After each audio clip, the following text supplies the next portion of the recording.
Bismillahirrahmanirrahim. Assalamualaikum warahmatullahi wabarakatuh. Alhamdulillah, nahmaduhu wa nasta'inuhu wa nastaghfiruh wa na'udzu billahi min shururi anfusina wa sayyiati a'malina. Man yahdihillahu fala mudilla lahu wa man yudlil fala hadiya lahu. Wa asyhadu an la ilaha illallah wahdahu la syarika lahu wa asyhadu anna nabiyyana Muhammadan abduhu wa rasuluh la nabiyya ba'da.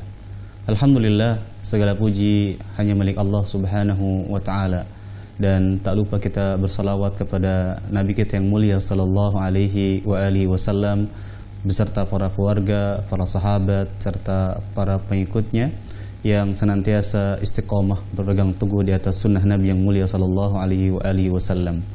Para pemirsa Ahsan TV dimanapun Anda berada, alhamdulillah senang sekali di malam hari ini, Rabu malam Kamis, kami menemani Anda di malam hari ini dalam program kajian rutin bersama guru kita Al-Ustadz Ahmad Zainuddin LC hafizahullah ta'ala, membahas yakni kitab Manhaj Al-Imam Asy-Syafi'i dalam masalah akidah, yakni merujuk dari kitab yang dikarang oleh Profesor Dr. Muhammad bin Abdul Wahhab Al-Aqil, yakni tentang Manhaj Al-Imam Asy-Syafi'i fi Itsbatil Al-Aqidah. Dan alhamdulillah Ustadz kemarin sudah membahas terkait tentang salah satu isi dari kitab tersebut, dan insyaallah nanti Ustaz akan melanjutkan di malam hari ini. Dan tak lupa juga nanti kami berikan kesempatan bagi Anda untuk bisa bergabung dalam sesi soal jawab. Bagi Anda yang ingin bertanya secara langsung, silahkan nanti bisa menghubungi kami di nomor 0813 1829 4352. Adapun bagi Anda yang ingin bertanya melalui layanan pesan singkat, silahkan nanti bisa mengirimkan pertanyaan di nomor di bawah ini, di nomor 0813 1445 5557. Dan alhamdulillah kami telah terhubung dengan Ustadz di malam hari ini dari kediaman beliau di Banjarmasin, Kalimantan Selatan. Baik, sebelum kita memulai pembahasan, kita sapa Ustadz lebih dahulu di malam hari ini. Assalamualaikum warahmatullahi wabarakatuh, Ustadz. Waalaikumsalam warahmatullahi wabarakatuh. Bagaimana kabar Ustadz pada malam hari ini, Ustadz? Alhamdulillah baik, dan semoga seluruh pemirsa Ahsan TV juga dalam keadaan sehat walafiat. Amin insyaallah. Barakallahu fiik. Semoga kajian di malam hari ini Allah mudahkan insyaallah. Kami persilakan kepada Ustadz untuk memulai pembahasan. Fal yatafaddal masykuran. Bismillahirrahmanirrahim. Innal hamdalillah nahmaduhu wa nasta'inuhu wa nastaghfiruh wa na'udzu billahi min shururi anfusina wa sayyiati a'malina. Man yahdihillahu fala mudilla lahu wa man yudlil fala hadiya lahu. Wa ashhadu an la ilaha illallah wahdahu la syarika lahu wa ashhadu anna Muhammadan abduhu wa rasuluh. Ya ayyuhalladzina amanu taqullaha haqqa tuqatih wa la tamutunna illa wa antum muslimun. يا أيها الناس اتقوا ربكم الذي خلقكم من نفس واحدة وخلق منها زوجها وبث منهما رجالا كثيرا ونساء واتقوا الله الذي تساءلون به والأرحام إن الله كان عليكم رقيبا. يا أيها الذين آمنوا اتقوا الله وقولوا قولا سديدا يصلح لكم أعمالكم ويغفر لكم ذنوبكم ومن يطع الله ورسوله فقد فاز فوزا عظيما. أما بعد، فإن أصدق الحديث كتاب الله وأحسن الهدي هدي محمد صلى الله عليه وعلى آله وسلم وشر الأمور محدثاتها وكل محدثة بدعة وكل بدعة ضلالة وكل ضلالة في النار. Alhamdulillah, kita bersyukur pada Allah Subhanahu wa taala pada hari ini Rabu malam Kamis 14 Jumadil Akhir 1442 Hijriah, kita dimudahkan oleh Allah Subhanahu wa taala untuk duduk bersama kembali di dalam kajian Islam ilmiah, membaca kitab Manhajul Imam Syafi'i fi Itsbatil Aqidah. Manhaj Imam Syafi'i dalam akidah. Dan ini adalah pertemuan yang keempat. Salawat dan salam semoga selalu Allah berikan kepada Nabi kita Muhammad sallallahu alaihi wa ala alihi wasallam, pada keluarga beliau, para sahabat, serta orang-orang yang mengikuti beliau sampai hari kiamat kelak. Dengan nama-nama Allah yang husna dan sifat-sifatnya yang ulia, kita berdoa, Allahumma inna nas'aluka ilman nafi'an wa rizqan tayyiban wa amalan mutaqabbala. Wahai Allah, sesungguhnya kami memohon kepada Engkau ilmu yang bermanfaat, rezeki yang baik, dan amal yang diterima. Allahumma amin. Ahibati hafizakumullah, kaum muslimin yang saya cintai karena Allah, para pemirsa Ahsan TV, dan seluruh kaum muslimin dimanapun berada, kita masih membicarakan al-babul awal, bab yang pertama, dan pada pertemuan sebelumnya kita sudah membahas fasal yang pertama, yaitu biografi Imam Asy-Syafi'i rahimahullahu ta'ala. Di pasal yang pertama kita sudah membahas 6 pembahasan: nama beliau, kemudian keturunan beliau, kemudian yang kedua kelahiran beliau dan tumbuh berkembangnya beliau, kemudian yang ketiga perjalanan beliau menuntut ilmu agama, yang keempat guru-guru beliau, dan yang kelima murid-murid beliau, dan yang keenam adalah kitab-kitab beliau. Masih di dalam bab yang pertama, yaitu fasal yang kedua, kita sudah memulai membicarakan pokok Imam Asy-Syafi'i di dalam penetapan akidah. Pokok ajaran Imam Asy-Syafi'i dalam penetapan akidah. Dan pada pasal yang kedua ini kita sudah memulai membahas pembahasan yang pertama. Pembahasan yang pertama yaitu manhajus salaf fi itsbatil aqidah. Metode para salaf saleh di dalam menetapkan akidah. Pada pertemuan sebelumnya kita sudah sampai kepada pengertian salaf secara bahasa, yang mana kita sudah sebutkan bahwa salaf secara bahasa adalah artinya taqaddama, yang sudah lalu, dan maksudnya adalah man taqaddamaka min abaika wa dhawi qarabatika alladzina hum fawqaka fis sinni wal fadl. Siapa saja yang mendahuluimu dari nenek moyangmu dan kerabat-kerabatmu yang lebih tua darimu dan lebih mulia darimu. Itu salaf secara bahasa.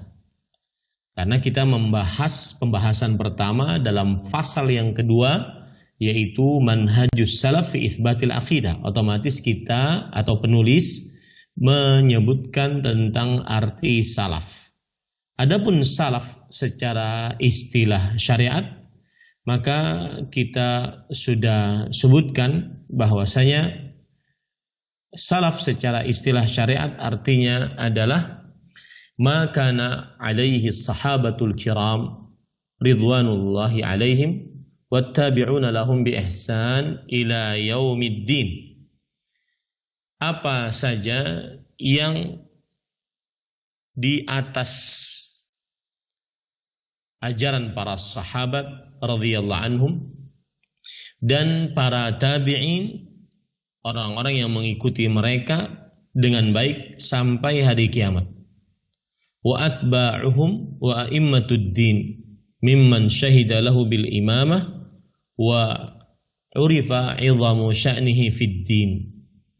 Dan juga para pengikut-pengikut mereka dan para imam di dalam agama yang sudah dikenal akan kepemimpinannya dan diketahui keagungan kedudukannya di dalam agama. Wa talaqqin nas kalamahum khalafan an salaf. Dan manusia mengambil perkataan mereka turun-temurun kal a'immatil arba'ah, seperti imam yang 4, wa Sufyan ats-Tsauri, dan Sufyan ats-Tsauri, Laits bin Sa'ad, Abdullah bin Mubarak, Ibrahim bin Yazid an-Nakhai, Imam Bukhari, Imam Muslim, dan seluruh penulis kitab sunan yang tidak termasuk dianggap sebagai orang yang melakukan perbuatan bid'ah. Itulah yang disebut dengan salafus saleh. Salafus saleh adalah para sahabat dan para tabi'in, orang-orang yang mengikuti para sahabat dengan baik, dan juga para tabi'ut tabi'in, sebagaimana disebutkan oleh Allah Subhanahu wa taala, oleh Rasulullah sallallahu alaihi wasallam dalam hadisnya, khairun nasi qarni thumma alladhina yalunahum thumma alladhina yalunahum. Sebaik-baik manusia adalah abadku atau masaku, kemudian orang-orang setelah mereka, kemudian orang-orang setelah mereka. Hadis riwayat Bukhari. Dari sini, sesudah kita mengetahui apa pengertian salaf saleh, kemudian juga secara bahasa ataupun secara istilah syariat, maka penulis Syekh Al-Allamah Profesor Dr. Muhammad bin Abdul Wahhab Al-Aqil hafizahullahu ta'ala, beliau menyebutkan bahwa di masa sekarang ini istilah salafus saleh sudah rancu karena banyak sekali yang mengaku-ngaku dia di atas ajaran salaf. Oleh sebab itulah kata beliau, la budda an tudhira wal halatu hadhi ususa wa qawa'ida wadhihatan wa thabitatan lil ittijahi salafi. Harus diperlihatkan dalam keadaan seperti ini kaedah-kaedah yang jelas, dasar-dasar yang tetap untuk metode salaf. Hatta la yaltabisal amru ala kulli man yuridu liqtida bihim. Sampai tidak ada kerancuan atas setiap orang yang ingin mengikuti metode salaf saleh. Oleh sebab itulah, pada pertemuan sebelumnya kita sudah membaca kaedah yang pertama yang menunjukkan metode salaf saleh di dalam beragama. Yang pertama yaitu al-akhdhu bi dhahiril kitabi was sunnah fi kulli qadhiyatin min qadaya al-aqidah. Mengambil lahiriah kitab Al-Quran dan sunnah di setiap perkara-perkara akidah. Lahiriah Al-Quran dan sunnah di dalam perkara-perkara akidah. Arti lahiriah Al-Quran dan sunnah maksudnya metode salaf saleh dari para sahabat, kemudian para tabi'in dan tabi'ut tabi'in dan imam-imam setelah mereka yang mengikuti para sahabat dengan baik adalah berpegang teguh kepada Al-Quran dan hadis secara zahir di dalam perkara akidah. Kenapa demikian? Karena Allah Subhanahu wa ta'ala sudah menjamin siapa saja yang berpegang teguh kepada Al-Quran dan hadis, ia tidak akan sesat dan tidak akan celaka. Sebagaimana disebutkan dalam surat Taha ayat 123-124. Saya bacakan. Faman ittaba'a hudaya fala yadhillu wa la yashqa wa man a'rada 'an dzikri fa inna lahu ma'isyatan dhanka wa nahsyuruhu yaumal qiyamati a'ma.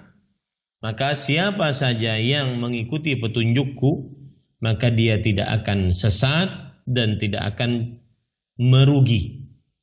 Barang siapa yang berpaling dari mengingatku, maka sesungguhnya baginya kehidupan yang sempit, dan pada kiamat kami akan kumpulkan ia dalam keadaan buta.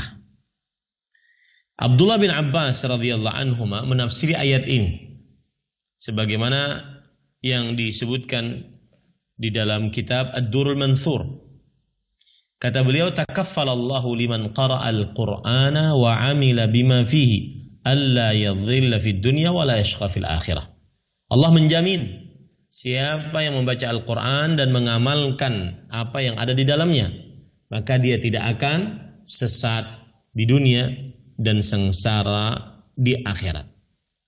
Kemudian penulis membawakan dalil yang lain yang menunjukkan bahwasanya metode salaf saleh, kaedah pertamanya adalah berpegang teguh kepada lahiriah Al-Quran dan hadis, yaitu hadis riwayat Imam Hakim dari sahabat Nabi Abdullah bin Abbas radhiyallahu anhuma, taraktu fikum ma in tamassaktum bihima lan tadhillu ba'di abadan, kitaballahi wa sunnati. Aku tinggalkan di tengah-tengah kalian sesuatu jika kalian berpegang teguh dengan keduanya, kalian tidak akan pernah sesat selama-lamanya. Dua hal tersebut adalah kitabullah dan sunnahku, yaitu hadis Rasul sallallahu alaihi wa ala alihi wasallam.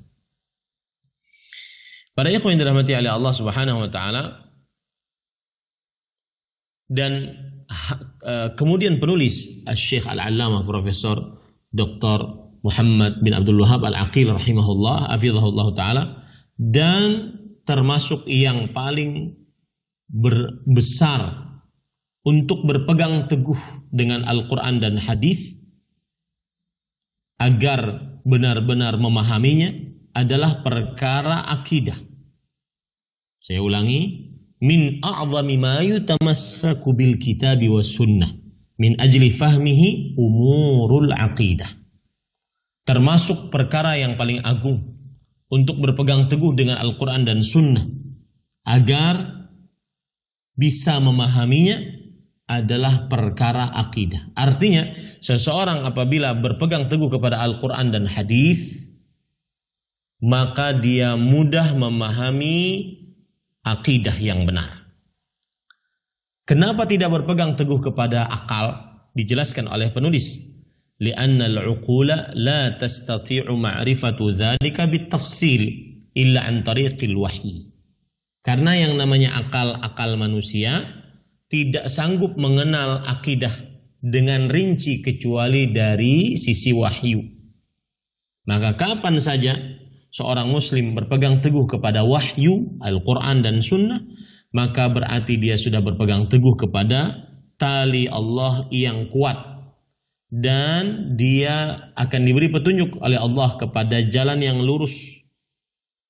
Nah, kaedah yang pertama ini, yaitu berpegang teguh kepada lahiriah Al-Quran dan hadis dalam perkara akidah, di bawahnya terdapat beberapa perkara yang harus dilakukan. Jadi metode pertama adalah berpegang teguh kepada lahiriah Al-Quran dan hadis dalam perkara akidah. Metode pertama ini mempunyai sub-sub yang penting. Perkara yang pertama yaitu taqdimun naql 'ala al-aql, mendahulukan dalil-dalil syariat, mendahulukan nakal dibandingkan akal, mendahulukan nakal.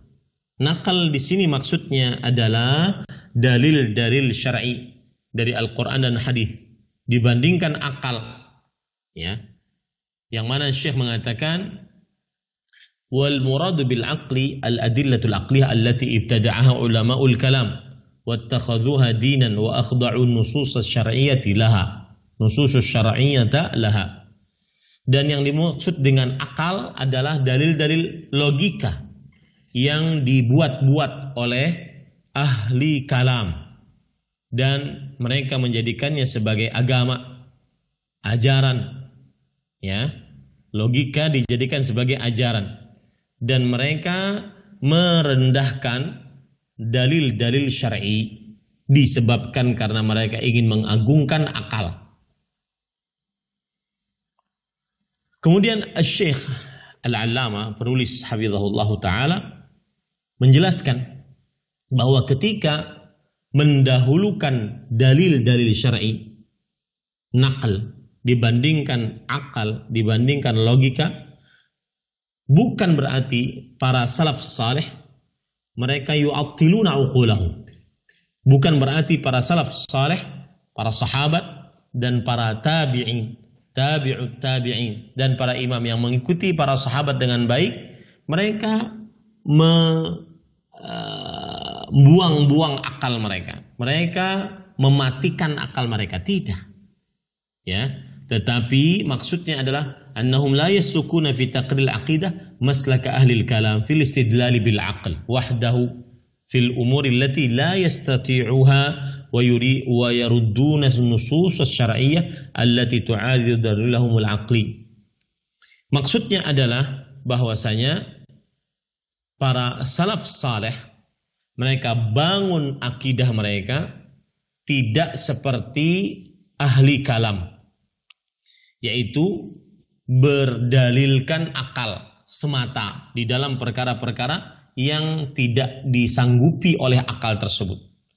Dan ahlu kalam mereka menolak dalil-dalil syar'i. Kenapa? Jika bertentangan dengan dalil akal mereka. Oleh sebab itulah mereka sering mengatakan idza ta'arada ad-dalilun naqli ma'ad dalilil aqli qaddamna ad-dalilal aqli li'anna dalalatan naqli dhanniyatun wa dalalatal aqli qat'iyyatun. Kata mereka ini ahlu kalam mengatakan jika terjadi pertentangan antara dalil akal dengan dalil naql, dalil syar'i, maka kita mendahulukan dalil akal. Kenapa? Karena dalil naql, dalil syar'i sifatnya hanya sebatas sangkaan. Mereka anggap Al-Quran sangkaan. Mereka anggap hadis-hadis Rasul Sallallahu Alaihi Wasallam sangkaan. Ya. Sedangkan pendalilan akal adalah absolut, pasti. Ini para ikhwan yang dirahmati oleh Allah Subhanahu wa taala. Lalu sikap ahlu sunnah wal jamaah bagaimana? Ahlu sunnah wal jamaah yunfuna at-ta'awudha bainan naqli wal aqli. Ahlu sunnah wal jamaah mereka menolak adanya pertentangan antara akal yang sehat dengan dalil yang jelas dan sahih. Tidak mungkin bertentangan.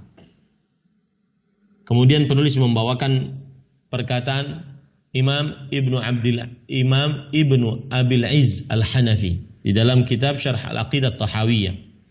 Beliau mengatakan inna syari'ata la ta'ti bima tuhilul uqul walakinnaha qad ta'ti bima tuharu fihi al-uqul. Syariat tidak mungkin datang dengan sesuatu yang dimustahilkan oleh akal. Tetapi syariat terkadang datang dengan sesuatu yang membuat akal bingung. Jadi bukan tidak masuk akal, tetapi karena keterbatasan akal, akhirnya akalnya bingung. Kemudian penulis membawakan perkataan Al-Imam Abul Mudhaffar As-Sam'ani, sebagaimana disebutkan perkataan ini dalam kitab Al-Hujjah fi Bayanil Mahajjah. Beliau mengatakan wa'alam anna madhhaba ahli sunnah anna al-aqla la yujibu syai'an ala ahad wa la yarfa'u syai'an anhu wa la hadza lahu fi tahlilin wa la tahrimin wa la tahsinin wa la taqbihin walau lam yurd as-sam'u ma wajaba ala ahadin syai'un wa la dakhalu fi thawabin wa la iqab. Artinya, ketahuilah bahwa madhab ahlu sunnah bahwa logika tidak mengkonsekuensikan sesuatu apapun pada seseorang. Ini patut perkataan agung ini. Bahwa akal tidak mengkonsekuensikan sesuatu apapun pada seseorang. Dan akal tidak mengangkat sesuatu apapun. tidak merendahkan sesuatu apapun, ya, di dalam penghalalan pengharaman akal, di dalam sikap pembagusan atau pemburukan. Nah, ini para ikhwah yang dirahmati oleh Allah Subhanahu wa taala. Naam. Kemudian ahibati hafizakumullah taala, penulis juga membawakan lagi perkataan As-Sam'ani sebagaimana disebutkan dalam kitab Al-Hujjah fi Bayanil Mahajjah. Beliau berkata, ahlu sunnati qalu, ahlu sunnah berkata, al-aslu fid dini littiba' wal ma'qulu taba'. Asal perkara dalam agama adalah mengikuti Rasul sallallahu alaihi wasallam, dan akal mengikuti. Ya, akal mengikuti. Walau kana asasu ad-dini 'ala al-ma'qul lastaghna al-khalq 'anil wahyi wa 'anil anbiya wa la batala ma'na al-amri wan nahi wa la qala man syaa'a ma syaa'a.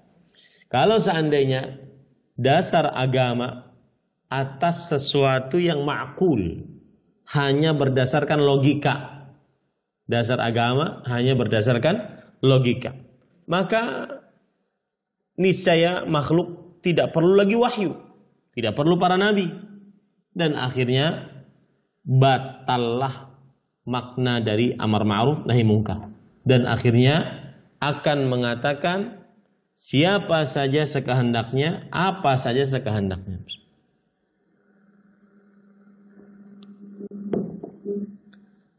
Ini metode ahlu sunnah wal jamaah, metode para salaf saleh di dalam kaedah yang pertama, yaitu al-akhdhu bi dhahiril kitabi was sunnah fi umuril aqidah, mengambil lahiriah Al-Quran dan hadis dalam perkara akidah.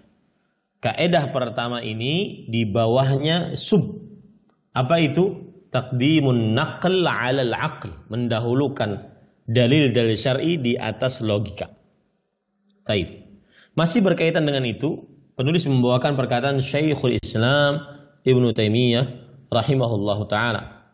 Beliau mengatakan sebagaimana disebutkan di dalam kitab Majmu'ul Fatawa, annahum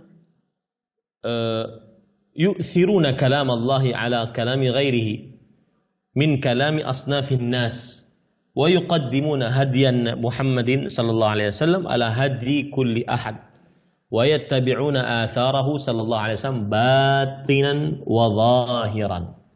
Ahlu sunnah wal jamaah mendahulukan firman Allah di atas perkataan selainnya dari perkataan-perkataan manusia, dan mendahulukan petunjuk Nabi Muhammad sallallahu alaihi wasallam di atas petunjuk setiap orang, dan mengikuti jejak-jejak beliau baik secara batin ataupun secara lahir. Ini perkataan Syekhul Islam Ibnu Taimiyah rahimahullahu taala.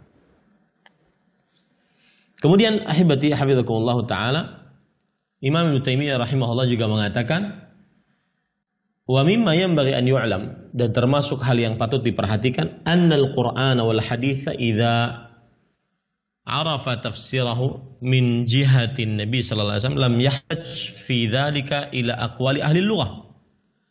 Sesungguhnya Al-Qur'an dan hadis, jika dikenal penafsirannya dari Nabi Muhammad sallallahu alaihi wasallam, maka tidak diperlukan kepada perkataan para ahli bahasa. Fa innahu qad arafa tafsirah. Sesungguhnya beliau sudah mengetahui tafsirannya. Nah, jadi maksud beliau di sini adalah bahwa Al-Quran dan hadis kalau sudah jelas, tidak perlu lagi tafsiran-tafsiran para ahli bahasa. Nah, ini para ikhwan yang dirahmati oleh Allah Subhanahu wa taala.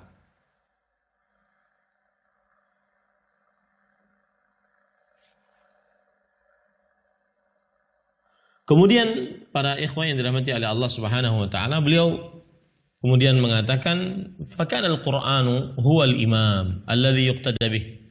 Maka jadilah Al-Qur'an sebagai pemimpin yang diikuti. Walihada la yujadu fi kalami ahadin minas salaf annahu 'arada al-Qur'ana bi'aql.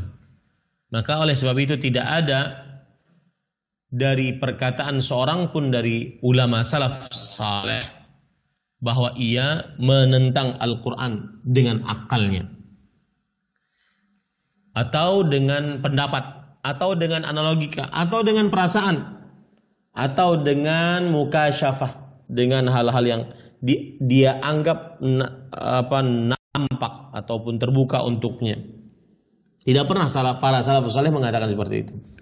Wala qala qad ta'arada fi hadzal aqli an-naql wa an-naqli fadlan an yaqula yajibu taqdim al-aql.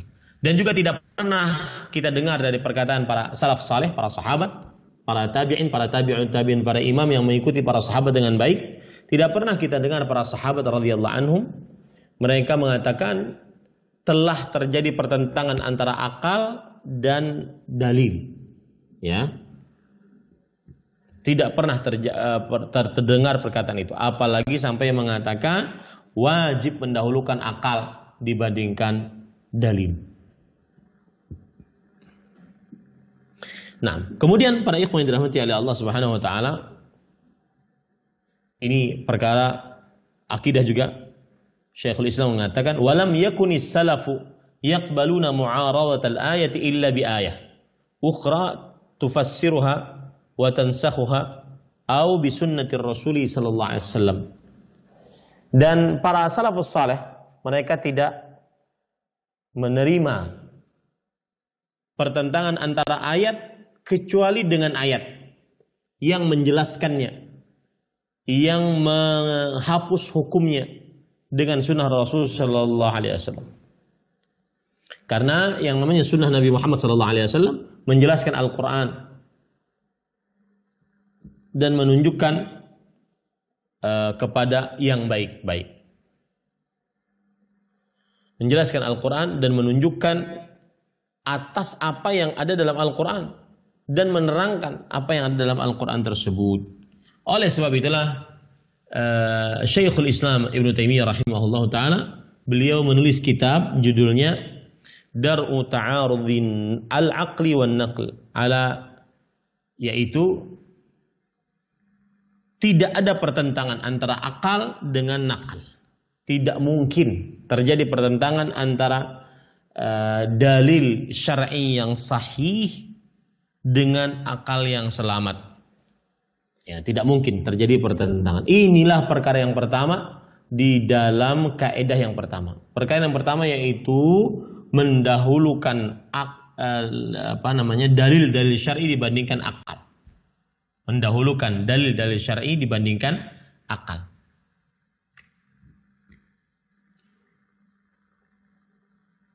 Perkara yang kedua, al-imanu bi dhahiri an-nusus min ghairi ishghali al-aql bima la ta'ila tahtahu min ta'wilati ulama'il kalam wa at-ta'wil yutlaqu ala thalathati ma'anin. Yang sebenarnya saya tidak mau masuk ke dalam perkara ini karena ini panjang, ya. Tetapi masih ada waktu, kita lanjutkan. Perkara yang kedua yaitu mengimani lahiriah dalil-dalil syar'i tanpa menyibukkan akal tentang sesuatu yang tidak ada manfaat di bawahnya. Ya, ini dia. Mengimani Al-Quran, dalil-dalil secara lahiriah tanpa menyibukkan akal yang tidak ada manfaat di bawahnya atau darinya. Kemudian penulis membawakan bahwasanya apabila kita katakan metode salaf saleh adalah beriman dengan dalil-dalil syar'i secara lahiriah tanpa menyibukkan akal ya untuk sesuatu yang tidak bermanfaat, maka sebagian dalil-dalil syar'i bisa ditakwil bisa ditakwil. Takwil itu artinya tafsiran. Nah, takwil ada 3 makna dibawakan oleh penulis di sini. Yang pertama, at-ta'wilul ladzi huwa bima'na tafsir wal bayan. Takwil artinya tafsir dan keterangan. Dan ini yang sering dipakai oleh para ulama ahli tafsir Al-Quran. Seperti Imam Ibnu Jarir At-Tabari rahimahullah ta'ala dan selain beliau. Makna ta'wil yang kedua yaitu al-haqiqatul lati ya'ulu ilaihal kalam. Artinya ta'wil adalah maknanya hakikat yang ya'ulu ilaihal kalam.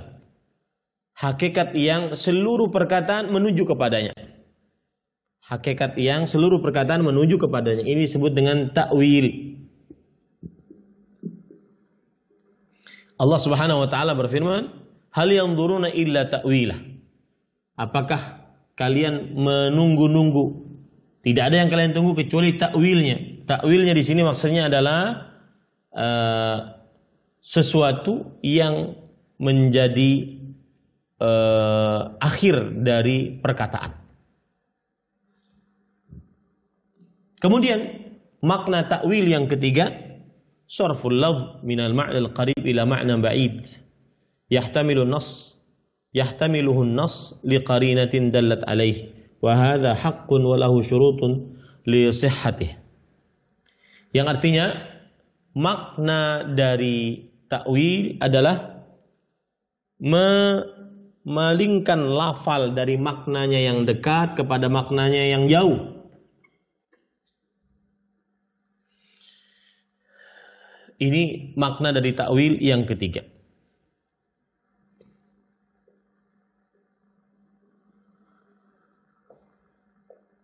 Dan para ikhwan yang dirahmati oleh Allah Subhanahu wa taala, kalau kita perhatikan makna yang ketiga ini, maka dia bisa kadang-kadang benar, kadang-kadang salah. Yaitu mentakwil sesuatu dengan memalingkan lafal dari maknanya yang dekat kepada maknanya yang jauh. Ini ahibati hafizakumullahu ta'ala. Kemudian selanjutnya yang perkara ketiga dari kaidah yang pertama adalah adamut tafriq bainal kitabi was sunnah. Tidak membedakan antara Al-Quran dan sunnah Nabi Muhammad sallallahu alaihi wasallam. Termasuk hal yang paling besar membedakan antara metode salaf saleh dari selainnya para ahli bid'ah adalah pengagungan mereka terhadap sunnah Rasul sallallahu alaihi wasallam. Pengagungan mereka terhadap sunnah Rasul sallallahu alaihi wasallam. Dan sunnah ya adalah qarinatun lil Qur'an. Sunnah adalah teman dekatnya Al-Qur'an. Di dalam perkara akidah ataupun pensyariatan. Maka sunnah adalah mubayyinah wa syarihah wa mufassirah lima jaa fi kitabillah. Sunnah adalah penjelas, penerang, pemberi tafsir atas apa yang disebutkan dalam Al-Quran. Oleh sebab itulah ahlu sunnah wal jamaah mengambil lahiriah hadis-hadis dan tidak menafsirkannya jauh darinya. Ini para ikhwan yang dirahmati oleh Allah Subhanahu wa taala. Imam Ahmad rahimahullah berkata, "Nu'minu biha wa nusaddiqu biha wa la naruddu syai'an minha idza kanat bi asanida sahihah." Kami beriman kepada beriman kepada Al-Qur'an dan hadis. Dan kami mempercayai hadis. Dan kami tidak menolak sedikit pun dari hadis jika dengan sanad-sanad yang sahih. Ini para ikhwan yang dirahmati oleh Allah, perkataan Imam Ahmad disebutkan dalam kitab Syarah Usul I'tiqad Ahli Sunnati wal Jamaah. Nah, Yang jelas itulah dari kaidah yang pertama, yaitu mengambil lahiriah Al-Quran dan hadis. Dan di bawah kaidah ini terdapat perkara-perkara. Perkara yang pertama mendahulukan akal, mendahulukan dalil dari akal. Dan perkara yang kedua mengimani lahiriah dalil-dalil syar'i tanpa terlalu menyibukkan untuk memahami akal tersebut. Kemudian yang ketiga adalah tidak membedakan antara Al-Quran dan hadis Rasul Sallallahu Alaihi Wasallam. Alhamdulillah, selesai pembicaraan kita di dalam pasal yang kedua, yaitu usul al-Imam Asy-Syafi'i fi itsbatil aqidah, yaitu pokok-pokok ajaran Imam Asy-Syafi'i dalam penetapan akidah. Dan kita sudah pelajari siapa yang mengaku salaf saleh, maka dia harus mengikuti kaedah-kaedah yang dijalankan oleh para salafus saleh. Di antara kaedahnya adalah mengimani lahiriah Al-Quran dan hadis. Mengimani lahiriah Al-Quran dan hadis. Dan Al-Quran dan mengimani lahiriah Al-Quran dan hadis terdapat 3 perkara. Yang pertama yaitu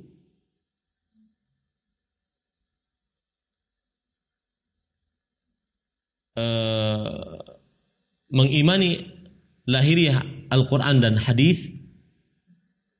Yang pertama adalah seseorang tidak mentakwil dengan takwil yang sudah kita sebutkan 3 tadi, yaitu takwil dengan makna tafsir, takwil dengan makna yang hakiki, kemudian takwil dengan memindahkan lafalnya. Dan yang tercela di sini adalah takwil dengan memindahkan lafalnya. Alhamdulillah, kita sudah bahas kaidah yang pertama tentang metode para salaf saleh di dalam beragama.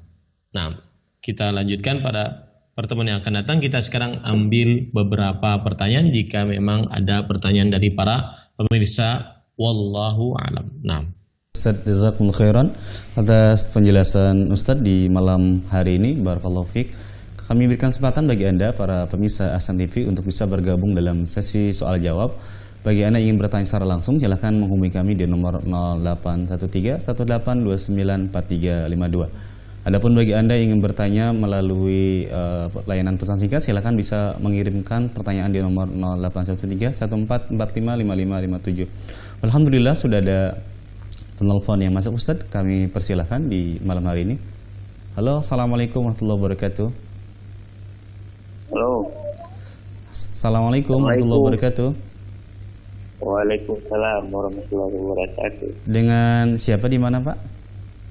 Pak Mikdad. Pak Mikdad, Pak Hikmat di mana, Pak Mikdad? Di Bolang Hitam Timur. Masya Allah, ya. Baik, silakan Pak Mikdad pertanyaannya. Kita sedang nonton Pak Ustadz di Ahsan TV. Iya.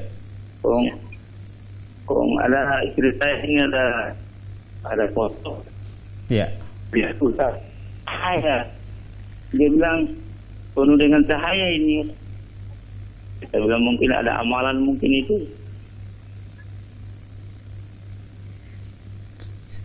Ya, baik. Pertanyaannya bisa di. Iya. Kira-kira amalan apa yang dipakai itu, Ustaz? Masya Allah. Baik, cukup Pak Mikdad pertanyaannya? Iya. Iya. Assalamualaikum. Assalamualaikum warahmatullahi wabarakatuh. Bisa dipahami, Ustaz? bisa. Ya, baik. Silakan Ustaz. Fadhal, Ustaz. Bismillah, walhamdulillah, wassalatu wassalamu ala rasulillah wa ala alihi wa sahbihi wa man walah. Pertanyaan ini membuat saya sedih karena saya lebih tahu bagaimana seorang Ahmad Zainuddin, seorang yang paling banyak dosanya di antara para pemirsa sekalian. Seorang yang banyak melakukan dosa-dosa, baik itu kepada Allah Subhanahu wa ta'ala ataupun kepada makhluk-makhluk Allah Subhanahu wa ta'ala. Tetapi kita berdoa kepada Allah Subhanahu wa ta'ala agar diampuni dosa-dosa tersebut. Kita berdoa kepada Allah Subhanahu wa ta'ala agar rahmat Allah meliputi diri kita. Pertanyaan ini membuat kita semakin tahu diri bahwasanya kita adalah makhluk yang berdosa. Kita makhluk yang sangat banyak melakukan dosa. Dan semoga apa yang Bapak lihat itu adalah termasuk daripada hal yang Allah Subhanahu wa ta'ala menutupi dosa-dosa yang sedang berbicara. Demi Allah, kalau seandainya Bapak Ibu, para pemirsa Ahsan TV dan seluruh kaum muslimin yang mengikuti kajian ini mengetahui dosa-dosa saya, dan demi Allah kalau seandainya dosa itu berbau, maka niscaya Bapak Ibu, saudara-saudari tidak akan bisa duduk berdekatan dengan saya. Kalau seandainya dosa itu ada tandanya di wajah, maka niscaya wajah ini akan sangat buruk. Tetapi lutfullahi alaina. Tetapi kelembutan dan kasih sayang Allah terhadap kita, bahwasanya manusia tidak mengetahui aib-aib yang sedang berbicara. Yang jelas, pertanyaan ini membuat saya sedih karena kita lebih mengetahui kapasitas diri kita di hadapan Allah Subhanahu wa ta'ala. Kita lebih mengetahui berapa banyak dosa-dosa yang kita kerjakan dari mulai kita baligh sampai sekarang ini. Entah dosa tersebut meskipun sudah kita taubati, apakah diterima oleh Allah Subhanahu wa ta'ala atau tidak. Tetapi kita berharap Allah mengampuni dosa-dosa kita. Dan kita takut siksa-siksa Allah Subhanahu wa ta'ala. Dan apa yang Bapak Ibu lihat itu hanya penutupan aib oleh Allah Subhanahu wa ta'ala akan diri yang penuh dengan dosa ini. Wallahu a'lam. Baik, jazakallahu khairan atas pertanyaan dari Pak Mikdad. Barakallahu fiik, mudah-mudahan apa yang disampaikan bisa diperhatikan dengan baik. Kita berikan kesempatan berikutnya bagi pemirsa Ahsan TV yang ingin bertanya secara langsung. Kami persilakan bisa menghubungi kami di nomor 0813 1829 4352. Baik, kami persilakan ada telepon yang masuk. Halo, assalamualaikum. Halo, assalamualaikum. Waalaikumsalam warahmatullahi. Dengan siapa, di mana Pak? Dari Pak Darli di Payakumbuh. Pak Darli di Payakumbuh. Silakan Pak Darli, pertanyaannya bisa disampaikan langsung Pak. Ini mau nanyakan ini Pak Ustaz. Ini tentang pasal Yaumul Bid Pak Ustaz. Apa keutamanya Pak Ustaz? Baik. Cukup? Pertanyaan itu saja Pak? Baik. Itu aja saya. Terima kasih ya. Assalamualaikum warahmatullahi wabarakatuh. Wassalamualaikum warahmatullahi wabarakatuh. Bisa dipahami Ustaz pertanyaannya? Ya. Baik. Bisa. Silakan Ustaz. Bismillah, walhamdulillah, wassalatu wassalamu ala rasulillah wa ala alihi wa sahbihi wa man wala. Yang pertama, kita harus ketahui bahwasanya puasa hari-hari putih itu disyariatkan dalam agama Islam. Dan ini adalah wasiat Rasulullah sallallahu alaihi wasallam kepada Abu Hurairah radhiyallahu anhu. Dan tidaklah Nabi Muhammad sallallahu alaihi wasallam berwasiat kecuali wasiat tersebut adalah penting. Ausani khalili, kata beliau. Kekasihku telah memberikan wasiat kepadaku. Dan salah satu wasiat dari 3 wasiat yang diberikan oleh Rasul sallallahu alaihi wasallam adalah berpuasa 3 hari di setiap bulan. Keutamaan dari berpuasa hari-hari putih adalah siapa yang berpuasa pada tanggal 13, 14, 15 dari bulan-bulan Qamariyah, maka dia akan mendapatkan pahala puasa seperti berpuasa sepanjang tahun. Kenapa demikian? Karena Rasulullah sallallahu alaihi wasallam bersabda dalam hadis riwayat Bukhari dan Muslim dari Abdullah bin Amr bin As radhiyallahu anhuma, wa in bihasabika an tasuma kulla syahrin 3 ayyam fa inna laka bikulli hasanatin 10 amsalha fa inna dzalika siyamud dahr kullah. Dan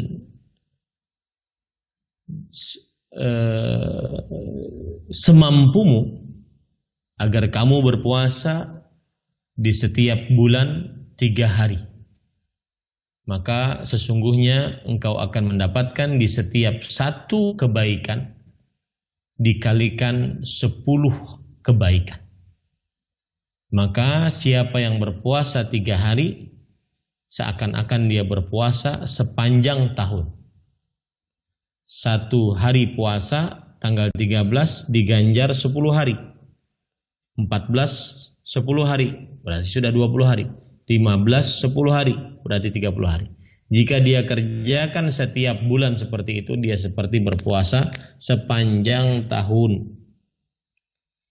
Dan 3 hari yang dimaksud di sini adalah 13, 14, 15. Sebagaimana hadis riwayat Imam Tirmidzi dari Abu Dzar radhiyallahu anhu, beliau bercerita, qala li Rasulullah sallallahu alaihi wasallam, idza sumta syai'an minasy-syahr fasum 13 wa 14 wa 15. Jika engkau berpuasa dari sebulan, berpuasalah 13, 14, 15. Kemudian ahibati hafizakumullah taala, bolehkah seseorang berpuasa selain tanggal 13, 14, 15? Jawabannya boleh. Entah itu di awal bulan, pertengahan bulan, atau akhir bulan. Karena di sana terdapat hadis Rasul sallallahu alaihi wasallam sebagaimana yang sudah saya sebutkan tadi, bahwasanya Abu Hurairah radhiyallahu anhu, beliau menceritakan diberikan wasiat oleh kekasih beliau Rasulullah sallallahu alaihi wasallam dengan 3 wasiat, yang mana beliau tidak akan tinggalkan 3 wasiat tersebut sampai beliau meninggal, yaitu shaumu 3 ayyam min kulli syahr. Salah satunya adalah berpuasa di 3 hari di setiap bulan. Berpuasa 3 hari di setiap bulan. Nah, ini menunjukkan keutamaan dan juga tata cara sholat atau puasa 13, 14, 15 atau hari-hari putih. Wallahu a'lam. Na'am. Baik Ustaz, jazakallahu khairan atas jawaban Ustaz dari penanya tadi di Payakumbuh. Kita berikan kesempatan bagi penanya yang bertanya dari pesan singkat. Assalamualaikum warahmatullahi wabarakatuh. Ustaz, mohon penjelasan.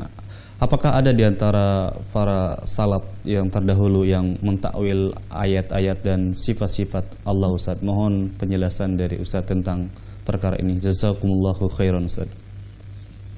Bismillah. Walhamdulillah. wassalatu wassalamu ala Rasulillah wa ala alihi wa sahbihi wa man wala.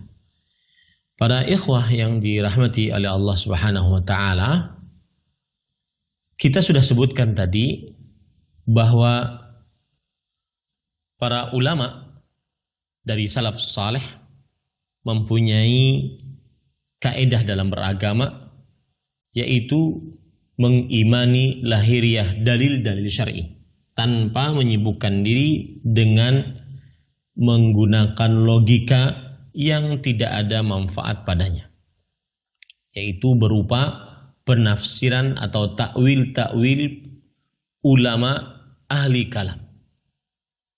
Dan takwil, jika kita lihat, ada 3 maknanya. Yang pertama tafsir, yang kedua adalah hakikat yang ingin dituju dari perkataan tersebut, yang keempat memalingkan lafal dari makna yang dekat kepada makna yang jauh. Para ikhwah, apabila kita lihat para salafus saleh, maka mereka melakukan takwil dengan makna yang pertama, yaitu takwil dengan makna menafsirkan Al-Quran. Kemudian mereka juga melakukan takwil dengan makna yang kedua, yaitu hakikat dari sebuah pembicaraan. Tetapi mereka tidak melakukan takwil dengan makna yang ketiga, yaitu memalingkan lafal dari maknanya yang dekat kepada makna yang jauh tanpa ada keperluan. Nah, ini yang tidak dilakukan oleh para salaf saleh. Wallahu a'lam. Naam. Baik, Ustaz, jazakallahu khairan atas jawaban Ustaz. Kami berikan kesempatan bagi pemirsa yang bertanya secara langsung. Silakan bisa menghubungi kami di nomor 0813-1829-4352. Baik. Kita ada telepon yang masuk? Belum? Sudah ada yang masuk. Baik, kami persilakan. Halo, assalamualaikum. Halo, assalamualaikum. Waalaikumsalam warahmatullahi wabarakatuh. Dengan siapa, di mana Bapak? Ini saya pemirsa dari Kalimantan Barat ini, Pak. Dari pemirsa di Kalimantan Barat. Baik, silakan Pak. Pertanyaannya disampaikan. Ini saya mau bertanya, Ustaz. Ya, silakan. Ini saya bertanya tentang sholat. Nah, jadi pelaksanaan sholat qobliyah sebelum sholat fardu, waktunya itu apabila selesai azan masih bisa dilakukan. Sekian Ustaz, silakannya, terima kasih. Baik, pertanyaannya intinya tentang tata cara pelaksanaan sholat qobliyah ya Pak ya? Iya, waktunya. Baik, Waktunya apakah setelah azan masih bisa dilakukan ataupun sebelum azan? Baik. Cukup itu saja Pak? Ya, itu saja Pak. Baik. Ditunggu jawaban dari Ustaz insyaallah. Baik, jazakallahu khairan. Bismillah. Ya, Bismillah.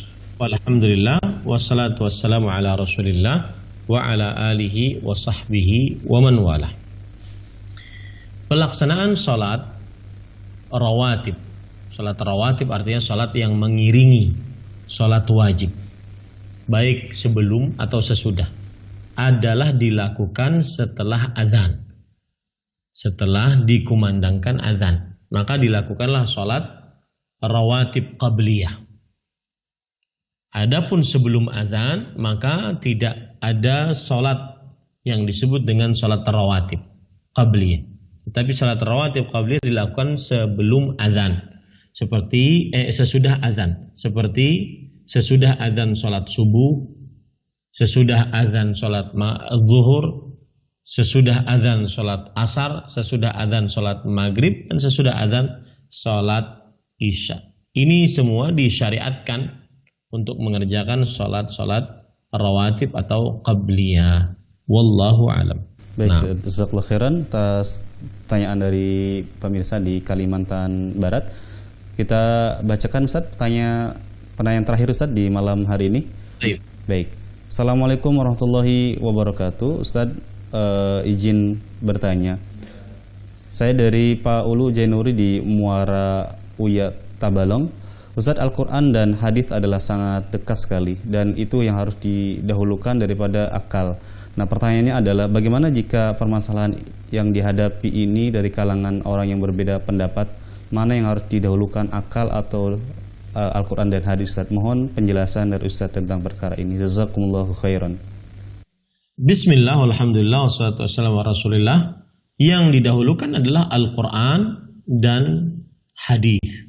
Allah Subhanahu wa taala berfirman, ya ayyuhalladzina amanu atii'ullaha wa atii'ur rasula wa ulil amri minkum fa in tanaza'tum fi syai'in farudduhu ila Allahi war rasul in kuntum tu'minuna billahi wal yawmil akhir. Dzalika khairu wa ahsanu ta'wila.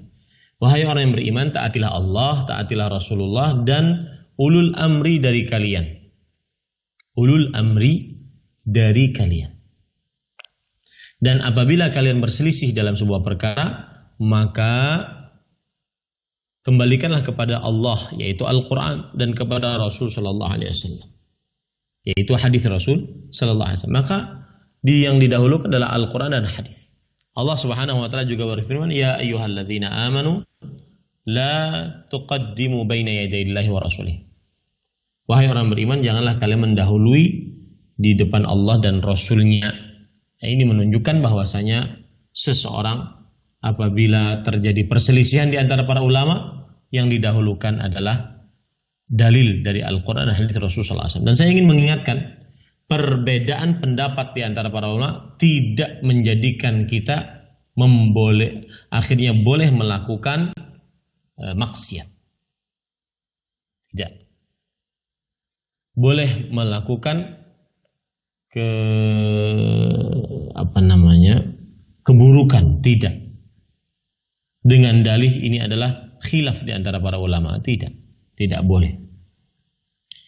Kemudian juga yang patut diperhatikan juga adalah bahwa